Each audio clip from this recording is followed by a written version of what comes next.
Rodeon telah jatuh penerjun payung di laut. Innalillahi. Seorang atlet terjun payung yang hilang di perairan Laut Pangandaran, Jawa Barat akhirnya ditemukan sudah meninggal dunia oleh seorang nelayan asal Cilacap Jumat pagi. Jasad korban dalam kondisi telungkup mengapung di atas permukaan air. Setelah ditemukan, jasad korban yang masih mengenakan pakaian lengkap dievakuasi oleh tim SAR gabungan dan dibawa ke Pantai Batu Karas, Kecamatan Cijulang.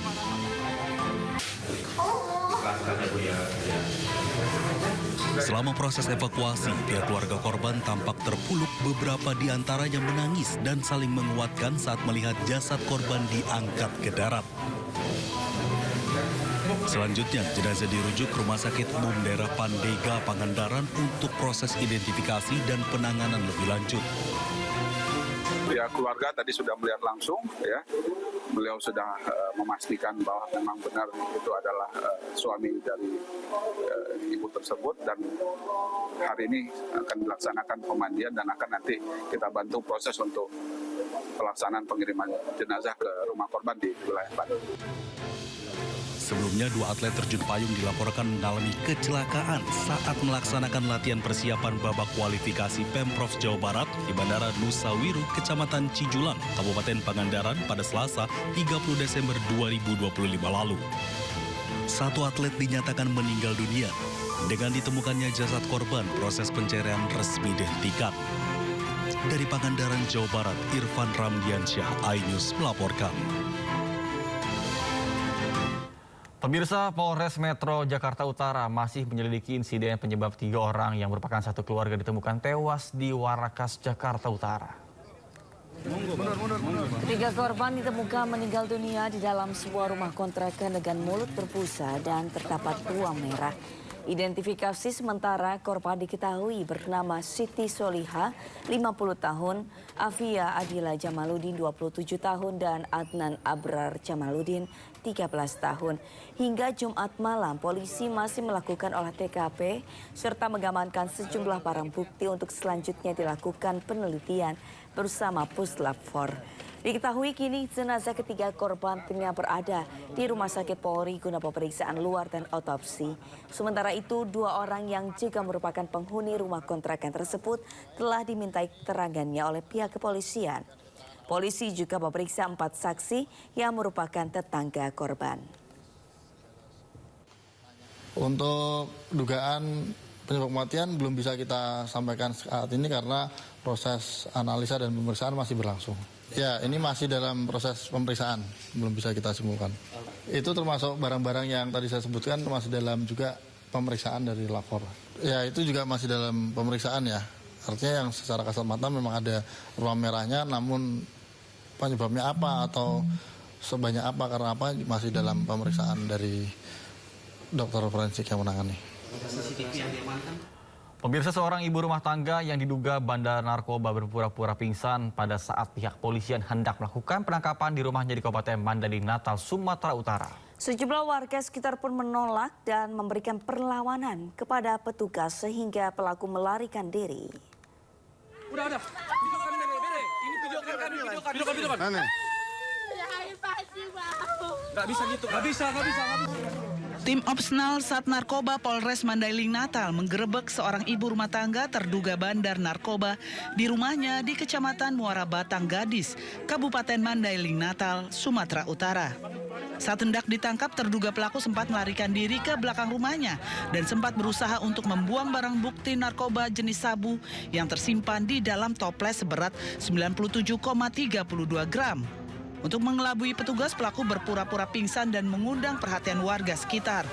Sejumlah warga pun melakukan penolakan dan perlawanan saat petugas hendak membawa pelaku ke puskesmas terdekat. Dilakukan penggerebekan di rumah tersebut, saudara Ramos tidak ditemukan, tapi ada saudara MA atau Mila yang membawa barang bukti tersebut sejumlah 97,32. Pada saat dilakukan penggerebekan dari depan rumah, berusaha lari dari belakang, membuang barang bukti dalam toples dengan berat 97,32 itu di belakang. Pada saat dilakukan penangkapan, yang bersangkutan pingsan. Dengan himbauan informasi kami sampaikan apabila pingsan kondisi tidak sehat kami bawa ke puskesmas. Namun ada penolakan dari masyarakat yang berusaha untuk melindungi, ya, mengamankan, bahkan tidak memberikan akses kepada Satres Narkoba dan Polsek Muara Batang Gadis. Pada saat itu Kapolsek beserta KBO Narkoba yang ada di lokasi tidak memberikan izin, ya, tidak memberikan akses untuk tersangka dibawa. Terduga pelaku berhasil melarikan diri lantaran petugas mendapatkan perlawanan dari masyarakat sekitar. Petugas masih melakukan pengejaran terhadap ibu rumah tangga tersebut dan telah dimasukkan ke dalam daftar pencarian orang. Sedikitnya 40 orang tewas dan 119 lainnya terluka dalam peristiwa kebakaran di bar Resort Ski Cairns Montana, Valais, Swiss. Informasi selengkapnya usai jeda, tetaplah di Sindo Today.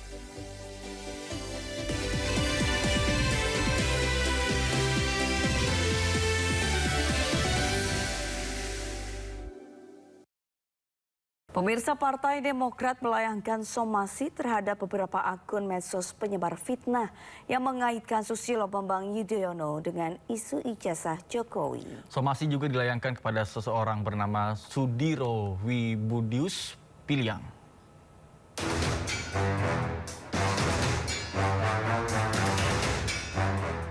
Partai Demokrat melayangkan somasi terhadap Sudiro Wibudius Piliang lantaran dinilai menyebar fitnah terhadap Partai Demokrat dan Ketua Majelis Tinggi Partai Demokrat Susilo Bambang Yudhoyono.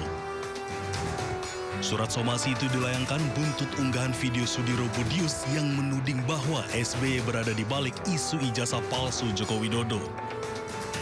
Surat itu diteken oleh 6 advokat dari Badan Hukum dan Pengamanan Partai Demokrat. Juru bicara DPP Partai Demokrat Herzaki Mahendra menyoroti sejumlah tudingan terhadap Partai Demokrat dan Ketua Majelis Tinggi Partai Demokrat Susilo Bambang Yudhoyono terkait kondisi kesehatan SBY hingga tudingan dalang dibalik isu ijazah palsu Jokowi. Menurutnya tudingan tersebut merupakan pengalian isu di tengah bencana. Belakangan juga muncul misinformasi terhadap Pak SBY, mulai dari rumor terhadap kondisi kesehatannya hingga beliau dituduh terlibat dalam isu pemalsuan ijazah Pak Jokowi. Isu-isu tersebut tidak benar. Sangat disayangkan perhatian kita hari-hari ini malah berusaha dialihkan ke isu-isu politik yang tidak berdasar. Pada seharusnya energi, waktu, sumber daya yang kita miliki, kita gunakan semaksimal mungkin untuk bisa membantu saudara-saudara kita yang membutuhkannya di daerah bencana. Mari kita bertanggung jawab dalam menyebarluaskan informasi, tidak mudah terprovokasi dan bersama-sama mengutamakan kemanusiaan.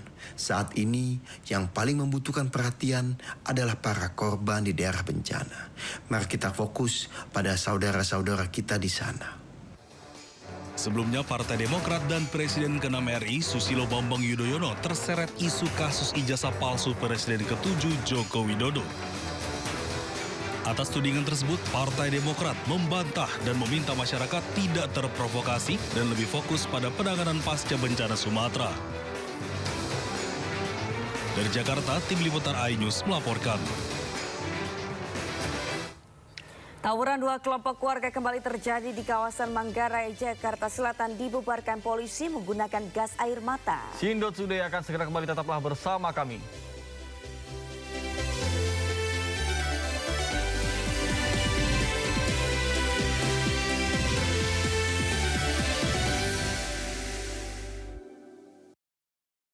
Cukup mampu untuk membayar itu, jadi bukan nggak dibayar tangnya, dibayar tapi dalam cara. Apakah ada anggaran yang diendapkan di Provinsi Jawa Barat yang harus menyatakannya adalah BPK? Mengedepankan objektivitas dan juga fakta yang ilmiah.